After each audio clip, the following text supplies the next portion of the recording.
एक व्हिडिओ गोखले कन्स्ट्रक्शनचा सांगतो या व्हिडिओचं मला एवढं भान काय बघा, मी या सगळ्या विषयात स्पष्टीकरण दिले. मला पुन्हा ते स्पष्टीकरण द्यायची आवश्यकता वाटत नाही. मी माझ्या पुणेकरांसाठी ते स्पष्टीकरण दिलं, हेही मी तुम्हाला त्या दिवशी सांगितलं. आता 5 वर्षापूर्वी त्या दिवशी सांगितलं, गोखले विशाल गोखले हा माझा मित्र होता, आहे आणि राहणार आहे. यात बदल आहे का? नाही आहे. 5 वर्षापूर्वीचा एक व्हिडिओ काढला आणि त्यात सांगितलं की मी जाहिरात करतो. 5 वर्षापूर्वीचा व्हिडिओ आहे तो, कालचा परवाचा नाही आहे. मनसे असेल, शिवसेना असेल, एकत्र राष्ट्रवादी सोयीनुसार जिथं गरज असेल तिथे एकत्र लढतील असं देखील सांगितलंय. काय कसं बघता हे आव्हान असेल? भाजप म्हणून तुमच्यावर देखील मोठी जबाबदारी असणार आहे. नाही बघा, फटका बसेल. नाही बघा, शेवटी आमची राज्यस्तरावरती आमची महायुती आहे.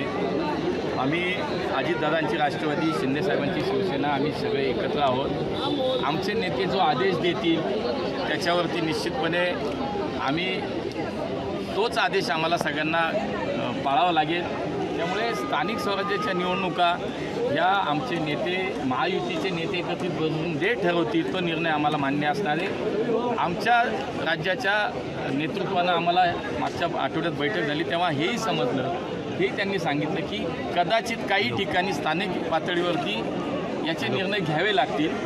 उद्या तसाच विचार आला पुण्यामध्ये काय करायचं, स्थानिक पातळीवरती जर याचा निर्णय करायचा वेळ आला तर मग आमच्यापाशी आमच्या कोर्टात बॉलिंग. पण आता तरी आमचे राज्याचे नेते सांगतील तेच त्याच्यामध्ये होईल. चला, सातत्याने तुमच्यावर आरोप होत आहे, तुमचेच मित्र पक्षातील लोक तुमच्यावर आरोप करतायत. अचानक वेगवेगळे लोक म्हणजे रवींद्र दंगेकर बी आहेत त्याच्यामध्ये. काय झालंय नक्की? त्याला कोण टार्गेट करतो? एकच माणूस आहे हो, लक्षात घ्या.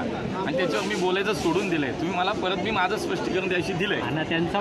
एकच व्यक्ती आहे, आता त्याला काय बोलायचं ते मला माहिती आहे की तुम्ही सुद्धा ज्या वेळेला एखादा बाईट घेताय, मुलाखत घेताय, तर या शहरातली हे वातावरण बिघडणारी जी मंडळी आहेत, मला असं वाटतं त्यांचे बाईट घ्या, मुलाखती करा, पण आधी त्यांचा एकदा कागद तपासा, त्यांचे पुरावे घ्या आणि त्यांच्या बिंदास तासभर मुलाखती लावा.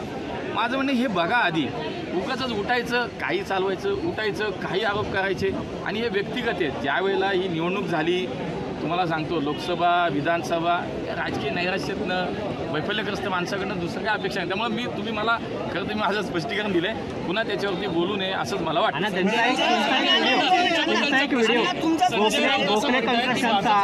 सांगतो या व्हिडिओचं मला एवढं भान काय बघा, मी या सगळ्या विषयात स्पष्टीकरण दिले. मला पुन्हा ते स्पष्टीकरण द्यायची आवश्यकता वाटत नाही. मी माझ्या पुणेकरांसाठी ते स्पष्टीकरण दिलं, हेही मी तुम्हाला त्या दिवशी सांगितलं. आता 5 वर्षापूर्वी त्या दिवशी सांगितलं, गोखले विशाल गोखले हा माझा मित्र होता, आहे आणि राहणार आहे. यात बदल आहे का? नाही आहे. 5 वर्षापूर्वीचा एक व्हिडिओ काढला आणि त्यात सांगितलं की मी जाहिरात करतो. 5 वर्षापूर्वीचा व्हिडिओ आहे तो, कालचा परवाचा नाही आहे. माझं म्हणणं आहे, जैन समाजाच्या विषयात, जैन बोर्डिंगच्या विषयातली सत्यता तपासा, त्याची माहिती सगळ्यांनी तुम्ही पण घ्या आणि मग बातम्या करा. आता परत आता हा व्हिडिओ आला, परत काल कुठं ते बघितलं मेन साहेबांची जाहिरात कोणते करत होतं. मग काय पार्टनर काहीतरी. मला असं वाटतं की ह्याच्यात जाऊ नये आपण. माझं म्हणणं आपल्याला एवढंच आहे की या शहराचं नाव खराब होऊ नये. या शहराची संस्कृती आहे, एक राजकीय संस्कृती आहे. कुठंतरी एक माणूस या राजकीय संस्कृती वाट लावून एवढं सावध आहे सगळ्यांनी.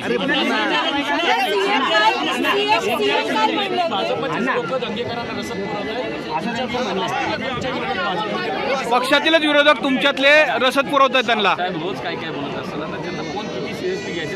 सीएम काल मुंबईमध्ये म्हटले होते पत्रकारांशी बोलताना, पुण्यातील महापालिकेच्या निवडणुका आम्ही स्वबळावरती लढू. सीएम साहेबांनी आदेश दिल्यानंतर लढू. एकनाथ शिंदे का कारवाई करत नाहीये रवींद्र दंगेकर यांच्यावर? हा त्यांचा अंतर्गत विषय आहे.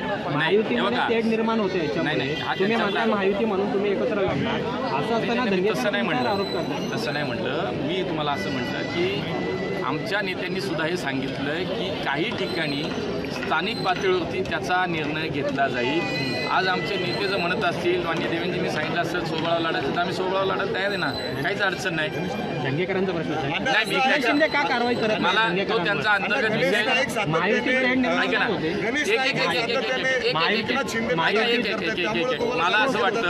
मला असं वाटतं की हा त्यांचा अंतर्गत विषय, त्यांच्यावर कुणी कारवाई करावी न करावी, काय करावी. आता ज्यावेळी त्यांना हे कळेल की काहीच आधार नसलेला विषय सुरू आहे आणि काहीच त्याला बेस नाही, त्याला नाही पुरावा नाही, त्याला काय आधार नाही, कागद, ते शेवटी त्यांच्या नेतृत्वाला तो विचार करावा लागेल.